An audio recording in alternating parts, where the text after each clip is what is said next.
I brought Aaron along, sent by Aaron McClellan. Oh. Yeah, my son Yoshi and Aaron, kindergarten together, primary school together, high school together. So they're still good buddies. But Aaron's one of our showdowns, and he's just come back from 2.5 years in Japan, concentrating on a very specific area of training, which we'll look at a little later. But anyway, thanks for coming, Aaron. So today I'm going to look at Uchi Uke with a partner. What do you weigh? 65. 65. So he's about the same weight as me. So that's fair, I think. What are you laughing at? It's not fair. Okay, so, and I just thought I'd mention too, a couple of other things. You may have seen this painting. You get that reflection off. This is the painting that my daughter, my daughter does my posts for me. I don't really post much on Facebook, but she posted this painting. You may have seen it. That's a painting of Michelle Vadel and Ademir da Costa in the 4th World Tournament. One of my favorite fights of all time.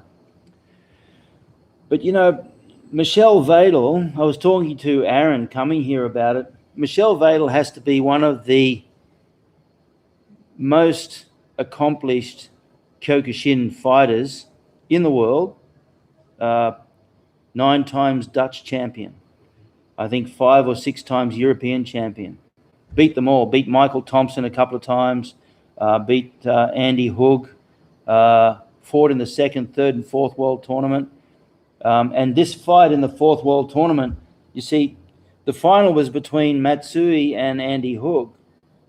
But the quarterfinal was between Ademir and Michelle Vadel. And it went like 5 extensions. And Ademir won. But his next fight was against Andy Hoog, but he was wrecked. His legs were gone. You don't fight five rounds, 5 extensions with Michelle Vadel and not cost you. So it was a fighting spirit. Can you open that again? It was a fighting spirit fight. And Michelle Vadel is like 6'5" and 110K, so he's not a small guy. And Ademir won the fight, but it cost him. But anyway, I was so moved by it. I'm watching it, crying, and I actually ended up doing this painting, and I took it to Brazil in '93 when I went to Brazil with the boys to fight in the mini mundial, the mini world tournament they had, and I gave it to Ademir as a gift. I was so moved by it.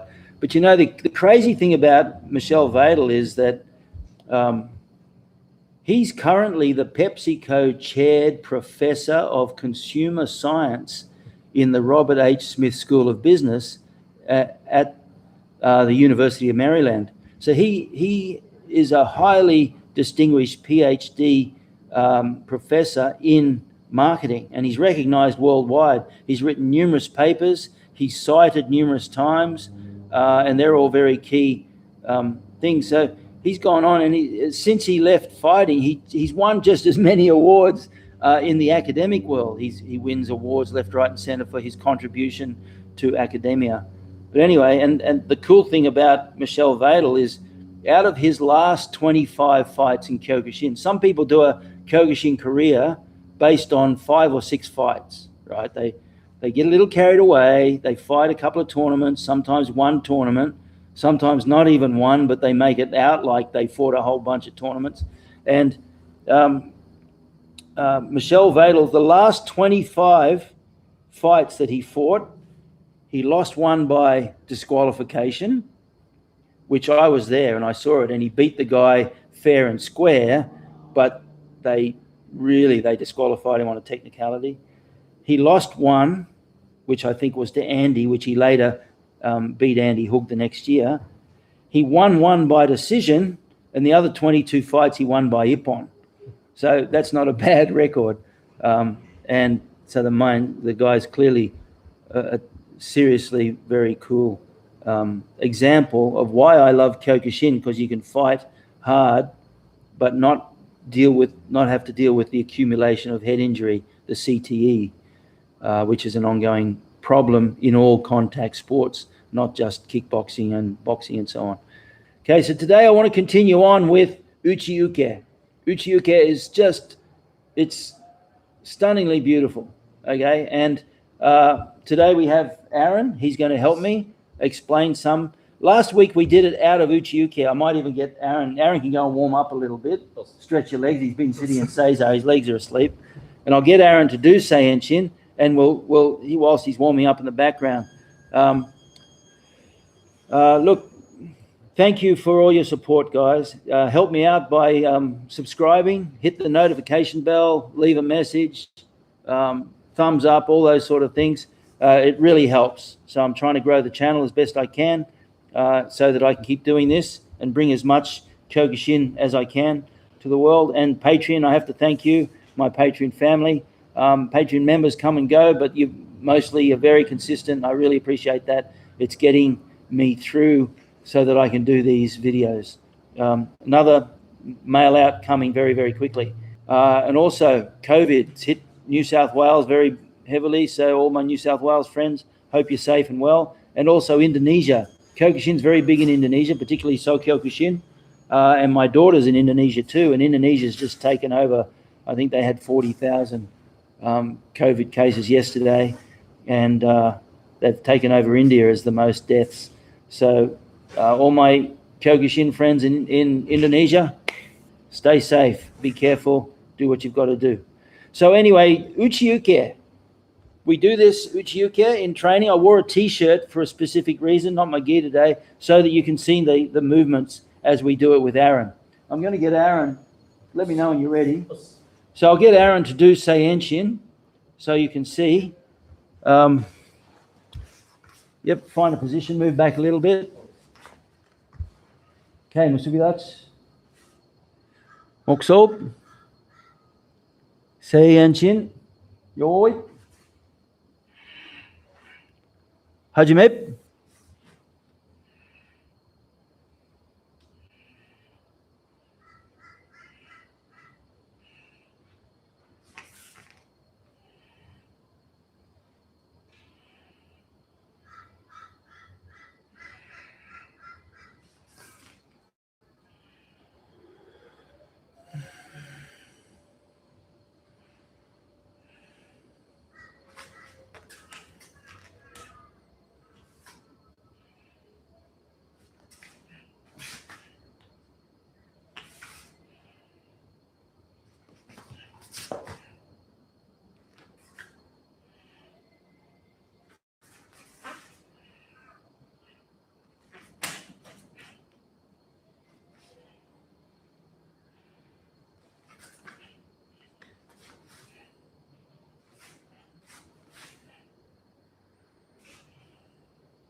Nore. Yosume. Okay, so thanks, Aaron. He didn't do the kios there for some reason. Left him out. Lost his voice. But anyway, you can see, particularly if you do that movement again, that opening movement there. There's an Uchi Uke and the grab. So I want to show what we discussed last week, because ignore range 4 and 5, the stand-up grapple and the groundwork at your peril. You can't afford to. Kyokushin, unfortunately, has this ongoing problem with focusing on nothing but tournaments. And of course, it's exciting, and that's where you get the accolades. And even I must admit, one of the things that allows me to do what I do today is the fact that I had a tournament career, because as Sosai said, without real fighting, there is no proof. Without proof, there is no trust. And without trust, there is no respect. So one of the things that gives an instructor the respect and allows an instructor to do what he does is having gone through the hard yards and tournaments and all this sort of thing. Having said that, tournaments are just one little part. There's so much outside of that. And like we spoke about last week, 67% of what Sosai taught, that's more than 2/3 of what Sosai taught, is not applicable or allowed in tournaments. So you have to address that. And if you don't address the stand-up grapple, gyakute in Japanese, in soul size language, and the groundwork, well then you're in a little bit of trouble.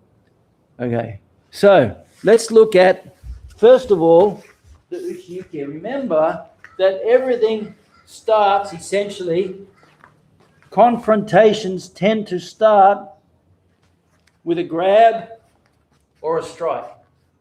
Okay, I'm in this situation and he throws a strike. Boom, there's my cover, there's the Uchi Uke. Okay, so I'm here, don't want trouble. Boom. I get out of range, move my head off the line, and use that 1, 2, 3.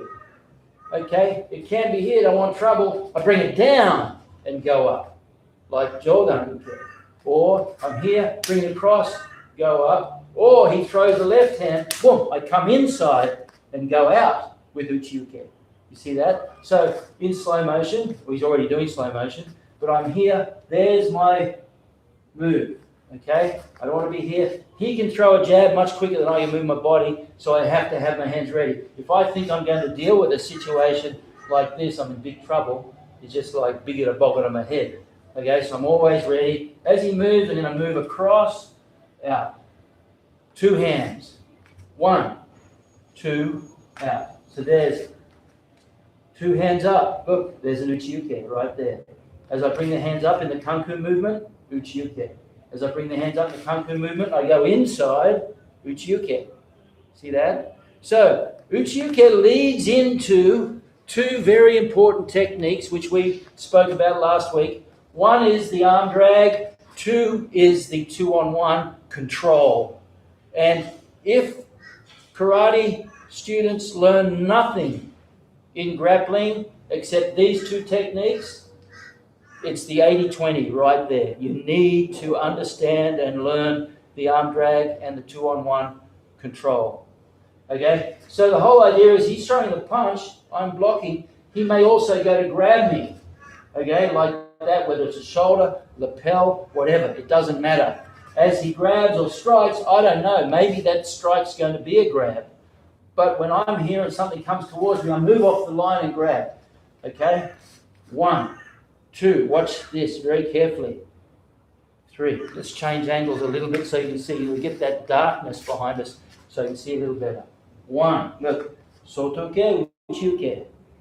Okay, 1, 2, 3, sotoke, uchiuke. 1, 2, he grabs me, boom, I break out of it. Maybe he's strangling, and I don't really believe that happens very often, but maybe he's strangling, I can break out of it like this. Boom, there. But if he grabs there, I go 1, Uchi Uke. 2, I lengthen the lever by holding the wrist, not the forearm. Hold the wrist and come up in the armpit. It never hurts when you come into the armpit to koken into the radial nerve. It shocks. If you don't want to do koken, you can do haito. Haito grab. See that? And I drag him past. So once again with this hand this time. 1, 2. I'm on the outside now. So I go 2-on-1. That hand again. 1, 2. Go inside. Uchi Uke. Look, we're doing this straight out of this kata. 1, 2. 1, 1, 2. Punch comes. 1, 2. And look, this is what I'm doing. There. Hand, armpit, lever. I pull him to my power point straight towards me, and I get out of the way. Okay? Again. 1, 2, 3. Pull him in. There's a bunch of things I can do there. 1, 2, 3, 4. If I don't like the guy, as I pull past, I stiff arm. That's why it's not allowed in rugby league, because it knocks them out. So 1, 2, 3, poof, like that, straight over. Or I can do saiha. 1, 2, 3, 4. Look, turn around, turn around, turn around, saiha. Remember the last move is saiha. There, like this. So, now I'll go back here. So I finished here like this. Push his lower back, pull his head, get his head towards his heels, not back. If I pull his head back, he accelerates and drives me into the wall. So I don't want to pull him back. I want to pull his head to his heels and he collapses down. Okay, once again, punch comes, soto, uchi, arm drag, pull, cross face, or choke. Okay, we'll look at the choke in a sec. 1, 2, 3, arm drag, bang. Take him down to the ground. Cross face. See, this arm drag is the simplest technique in the world, but incredibly effective. We can just be here like this, having a little bit of a wrestle, and then I get that arm drag, boom, and it goes. Okay, sometimes the arm drag can even work when you're on the ground. Okay, so it can be like this on the ground. I've just fallen back. Oh, he's on top of me. He's killing me. Look what I do. I go 1, take my leg out. Uchi Uke, look. Uchi Uke on the arm. Arm drag. Boom. Pull. Step away. Take his back. Choke. Okay. And there are guys who are so slick at that, it'll happen to you before you even know what's happened. So this is why it's important for karate guys to understand you have to get some fundamentals of grappling in all ranges. And like Aaron said, he weighs 65. Well, I'm about 95, so I weigh a lot more than him. But chokes and leg locks are the great equalizers. A lot of other things won't allow a small guy to dominate a big guy. They're cool. Yeah, very tough. But chokes and leg locks will. So one of the best ways to get the choke on the ground is I'm going to come in. Look, see that? He goes to grab. I create space here. Pull with the arm drag. See, there's a uchi uke. Sometimes I'll even grab my wrist on the way through. See that? I can turn. I'm just trying to get so you can see. I can turn my hand over. See this? Turn my hand over. Pull through. Break his balance. Lock in. And look, apply the choke, like that, okay? Of course, there's defenses and there's counters to defenses and it goes on forever, but the fundamental of what we're doing allows that. Another good thing about on the ground is this hand fighting as well. When you're here like this, you're looking for these controls and we're just grappling with the hands. Look, if he gets this arm drag, and drags, he can easily take my back. So the arm drag, the fundamental key to an arm drag is you're dominating the inside position. And the domination of inside position in karate is determined by your ability to make uchi uke work. So right now we put our arms up like this. Come closer. No one has inside position. Okay, uchi uke gives me the inside position. If he collar ties me, puts his arm up there. If I come in, uchi uke get the inside control. Okay, and that can be standing up as well. So even in stand up, right here, there's no one has inside position. See that? We're basically neutral, and it happens to be so in karate as well.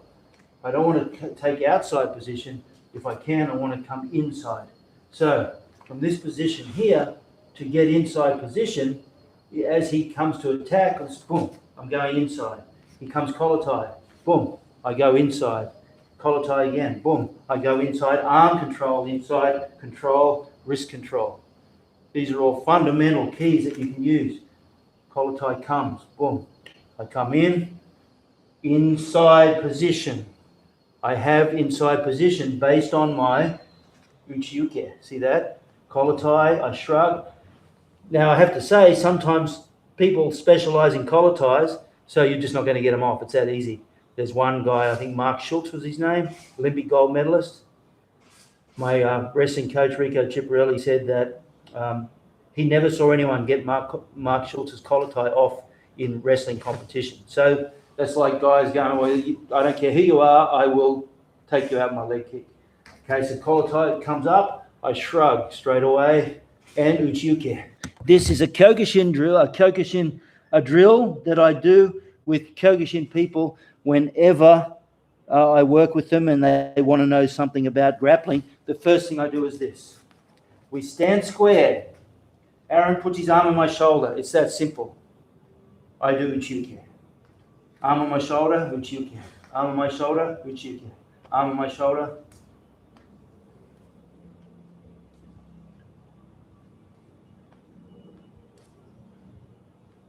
And then I do it to him.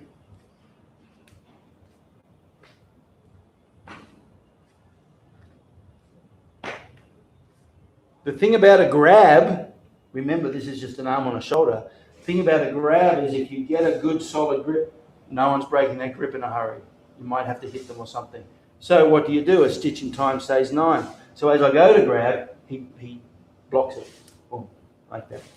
Okay, grabs me, 1, there. Grabs me, there. I don't want to let him get his hand on my shoulder. There. There. Now we employ the 2-on-1 arm drag. 1, 2. See that? Uchi uke, armpit. Uchi uke, armpit. All I do is I do uchi uke and I tap him under the armpit.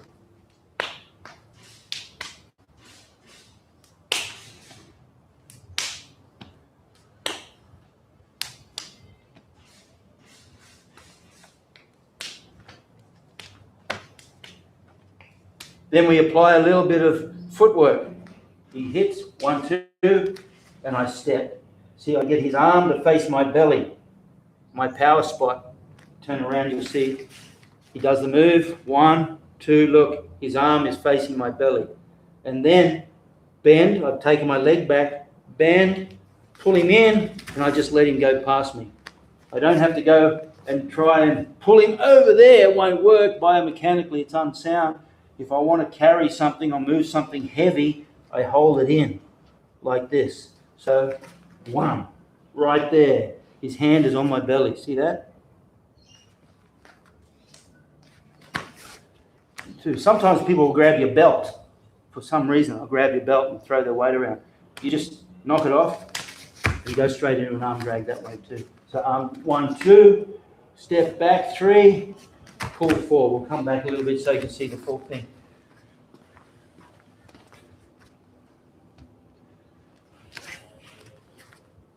Arm drag, 1, 2, 3. Look at the uchi uke. 1. Look, uchi uke right there. 1, 2. Footwork goes back. This side, 1, 2. Footwork goes back. And you can see you can generate a lot of power and create a very strong momentum clash. 1, 2, bang, right there, over. This is a principle of Aikido, and no, I'm not saying I've ever done Aikido, I've done a little bit, but the concept of irimi and tenkan. So tenkan means turning. So I might come here and end up with a kote gaeshi. But irimi will be here, come in, and bang, you just enter in like that. And that's very powerful. Boom, there, up, take them down and control. So that's uchi uke, arm drag. Uchi uke, arm drag. Uchi uke, arm drag. Uchi uke, arm drag. So the first step is the uchi uke. Second step, uchi uke slap. Uchi uke slap. Third step, uchi uke, points my hand towards his belly, pulls it into his belly, and then goes past. 1, 2, 3, 4. Fourth step is cross face or choke. 1, 2, 3, 4, and he meets me head on. Now, if he's not as big as me and I can get my weight down, I can start to do this and create problems. So that's why he will put his hand in my back and go backwards like that. Now I have no force in my counter because he's broken my power chain like that. Okay, so that's very important. 1, 2, here, push the back, as in Seiha, the last move out of Seiha Kata. Okay, so that's the 2-on-1 arm drag. 1, 2, into choke. Or the one which I like, which is horrible is 1, 2 into cross face like this, and you fold their ear to their chest. So you can imagine how much force you're putting into the neck. I go down like that. It's really very, very uncomfortable.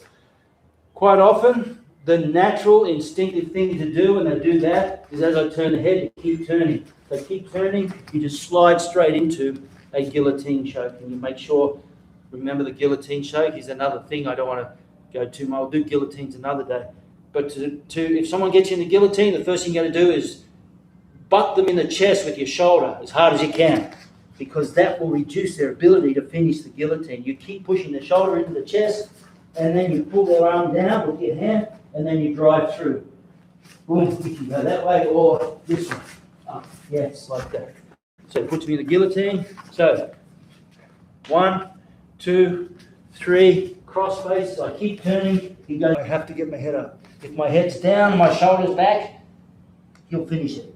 So the first thing I do is I butt him in the shoulder. And if I get this hand here and this arm here, now he puts the guillotine on.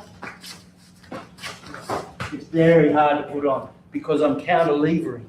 This arm goes over here, this arm goes here. For him to make it work, he's got to go. So all I do is I keep that angle of the body. Look up, there, there, there, and I pick on the 65 kilogram guys. Okay, so that's the arm drag from Uchi Uke. The 2-on-1 from Uchi Uke, you have to know simply because I have no control over what my aggressor is going to do. I'm here like this. I don't know if he's going to throw left hand, right hand, what he's going to do. If he throws left and I block my right hand, my left hand, well, then I can get the arm drag. But what if he fakes left, well, and he goes right, now I'm on the outside. Okay, so it's basically the same position, except I'm on the outside. See that? That's arm drag, pulling there. That's 2-on-1. Okay, now 2-on-1 is a higher skill level, but the primary thing you need to do is get your shoulder on top of his shoulder. See there, like that.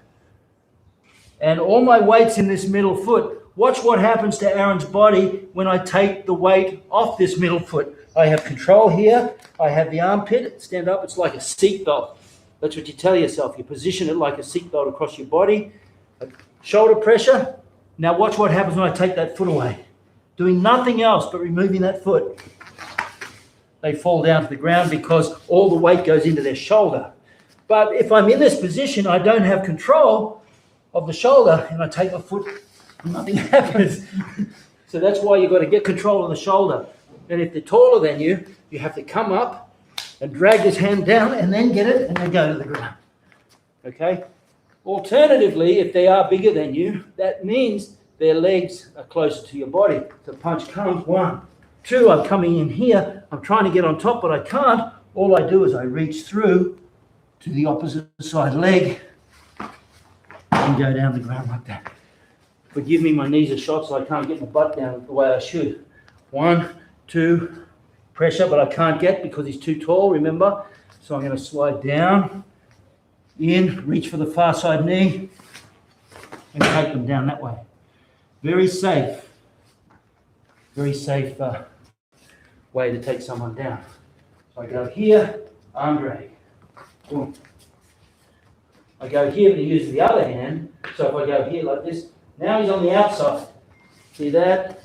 Seatbelt position, shoulder pressure on my shoulder. He takes the foot away, and I collapse down.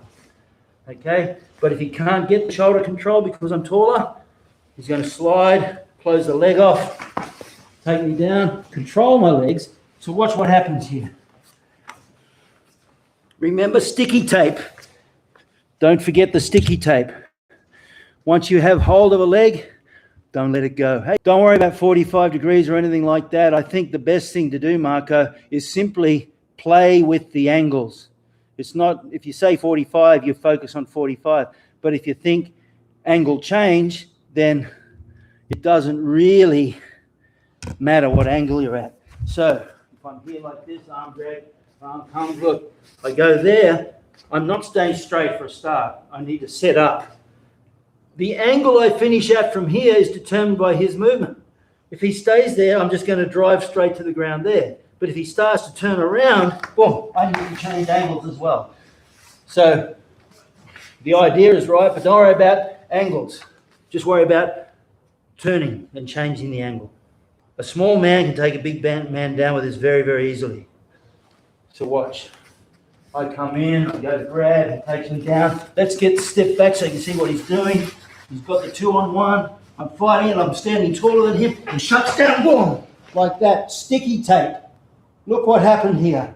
He didn't just take me down and then let go and hope that everything will be all right. He's got his hand here on my leg. He's got his leg wrapped right around my legs, and his shoulder is putting pressure down on my thigh. So every inch of his hands from the fingertips to the shoulder is sticky tape around my body. In addition, you see his right leg is trapping my leg. If he took that right leg away, straight away, I'm gone. Okay? So he's increased the sticky tape by making it difficult for me to get my legs out. Okay? All that pressure down reduces my ability to escape. He keeps the pressure coming down on me. Boom. And he starts to work towards upper body control, if that's what he wants to do. I'll take Aaron down. This time Damon's his brother. So he comes and puts his hand. Watch. Coming in here. Take down. Drop. Take him down to the ground. And this is another alternative. Come back here. And you'll recognize this one. I'm here, controlling. Look, I'll come in here. And what have I done there? What's that? Khabib. Lock his legs in there. So now I'm controlling his legs completely, but my hands are free. It's really hard for him to get the legs out, and I can start to punch. That hurt. You got rock hard abs. Yeah. Okay, so by tying up the legs there, that gives you that opportunity too. You can transition from this position where you've got sticky tape going on around his body. You can lift the legs, drive the leg through, and there's your Khabib figure 4. Like that. Getting up the way, we digress a bit, but the thing with the grappling that makes it so much fun is one move leads into 10, which leads into 100, which leads into 1,000, and it's just a never ending. And you've got millions of grapplers around the world playing with this, tweaking it, experimenting. Don't worry, you can't learn everything. But one of the best places to start is Uchi Uke, drag, or Uchi Uke, 2-on-1, control, like that. They're both really, really good techniques off the Uchi Uke. Okay, now sometimes Uchi Uke doesn't work, and that's when I'm on top. So sometimes I want to stay on top. So Uchi Uke work here, like that, take the drag. But what if I want to stay on top and come here with a strike? So it's a little bit like Kung-Fu kata, where you go 1, 2, the hand comes and we go across the top. We don't go underneath here in Kung-Fu. We go across the top deliberately. Look, Uchi Uke, cross the top, over, strike there. In the kata, it's 1, 2, 3, 4, 5. Practical technique, 1, 2. The hand does Uchi Uke, Soto Uke, over the top and there. So for the reality, it's like this.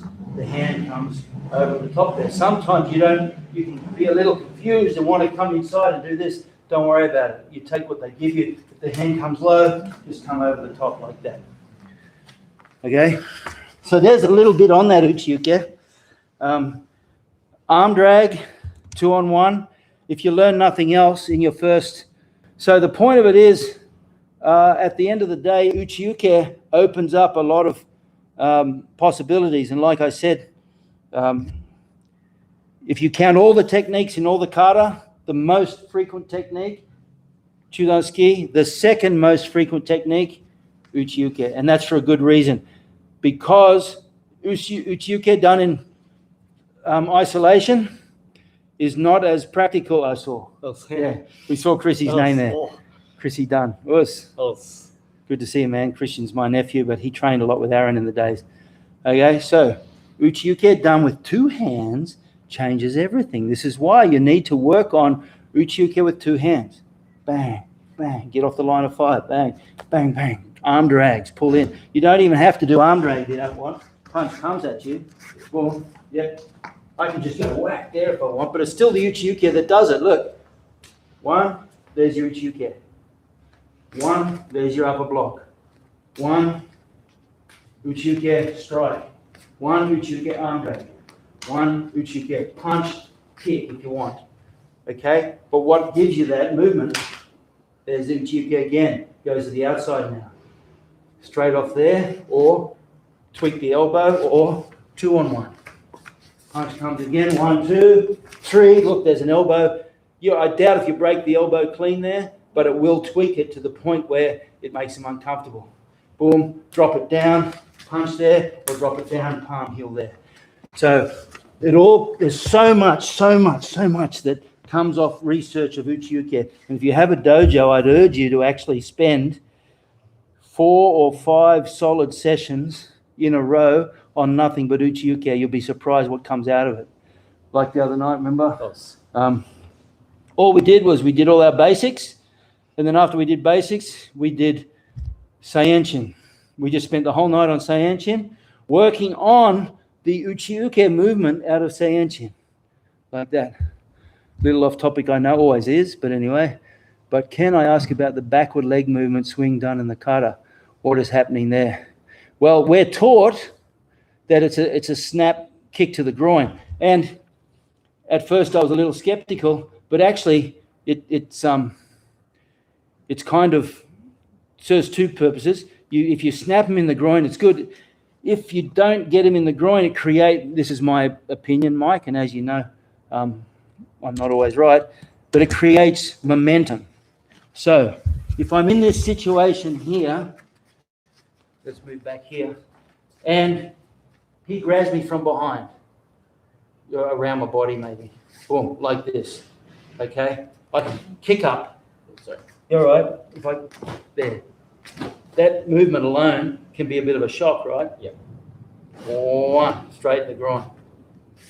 The second thing it does is creates momentum to break the grip. Okay, what do you do if someone grabs you like this? You think about it. We're taught sometimes to reach around and hit, to headbutt. None of that works. The headbutt will never work if the guy has half a brain. He's not, do it to me, but give me your chin. Boom. No. Away from my body in a position where I can headbutt it. Okay? We're not going to have that dialogue. He's going to grab and bury his head. It's hard to get the elbows. It's hard to get the headbutt. What you can do is you can stomp, snap in the groin, but it's just going to create a little shock. And that movement away helps to break the grip. Okay, now, if he has a strong grip and it doesn't break it, it sets you up. That movement forward will set you up. I'll switch feet so you can see because of the camera. Look, I'm moving. I'm creating distance between my feet. My thumbs are inside the grip. If I just try to break that grip against anyone your own size and power, it's going to be very difficult to break. So what I do is I create the break. Look, even without my hands, look, back foot back, front foot forward, and I move like that. So I always taught Mike that strike, just bring another foot, for the sake of there. Hit in the groin, back, and then that allows you to use that kick momentum. They're like that. You can headbutt back if you're getting great, but you won't. Okay, and then by having the hands already on the arm, kick up, kick back, and then watch. I'll do it here so you can see. I'm going to kick up into the groin, kick back for momentum, and look, wrap the arm, and it's very easy to break an arm there. But if you don't want to break their arm, you simply just take them down to the ground and control them with that double wrist lock, as they call it in wrestling. So that's one single interpretation, Mike, that it catches them off guard, but it also creates the forward momentum against that grab. The elbow behind too. So when we do it in the kata, do it like in the kata and swing back. No, standing up with the kick back. Yeah, like that. So the elbow back too also contributes to it, like that. So I hope that's an acceptable explanation for that. That's at least what I say in the dojo for guys, because the whole idea of that back kick becomes, it's not a power kick, it's a snap kick, like groin kicks, as you know. But the primary thing that I see it do is create that forward momentum. It's like Pinan 3. When we do Pinan 3 or Heian Tanda, Pinan 3, where we come from here, step through there. Well, that movement, we are taught that we're not just stepping the kick. I'll do the other leg so you can see. We're taught we're not just stepping out and then doing this. We're using that leg to go one. We take our body weight. So we use that step as a body weight thing. So now when he comes in, he throws a punch. 1, 2, look, I use that momentum and step in for the throw later. But he throws a punch, Uchi Uke, step in with a misguided front kick. There, that's the impact. Forearm on the neck, and if you want to look up, you go down to the ground here like this in the Kesagatame.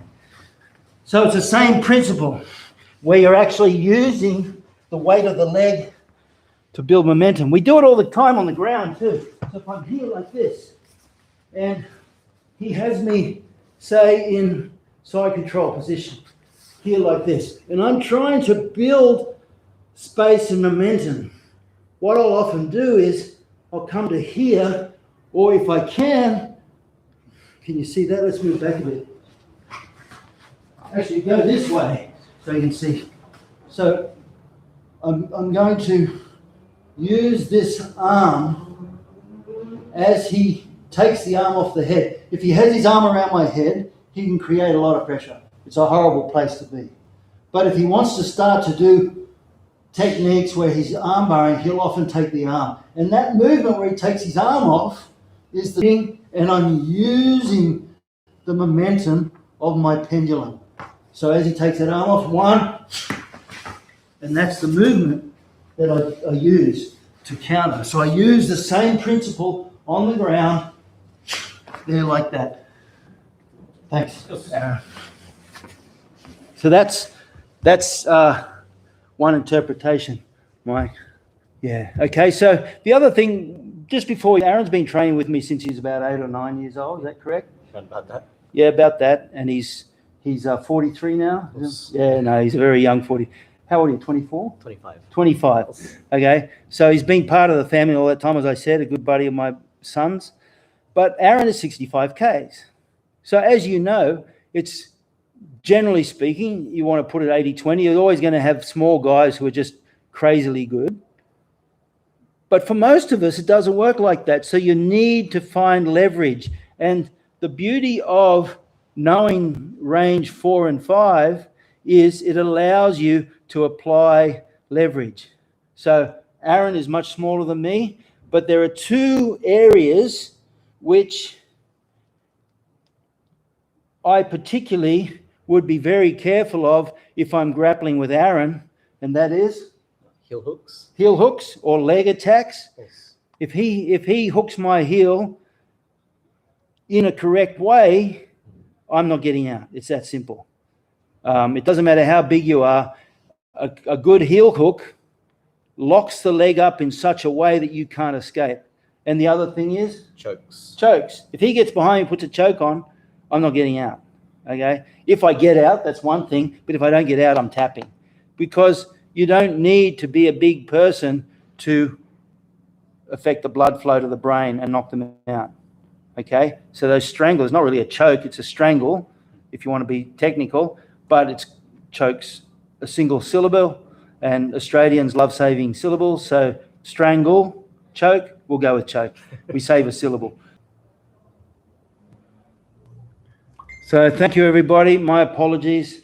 I'm getting messages from people telling me that something's funky. Yeah, the screen's frozen. Okay.